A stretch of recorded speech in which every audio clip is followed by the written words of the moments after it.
Kasing ano eh.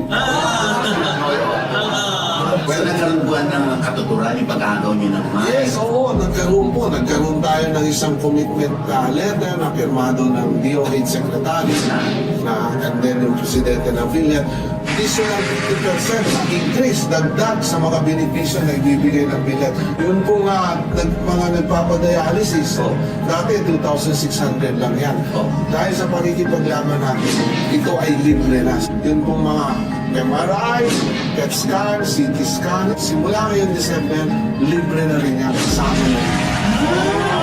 Ngayon pong December, sasagutin na lahat ng klaseng procedures na pagpapagamot sa puso up to 80%. Lahat ng klase, yung mga sakit na hindi kayang installment yung gamutan, 80% na rin ang sasagutin na. Yung pag-aagaw niyo lang to ng mic, ang dami na nangyari ha.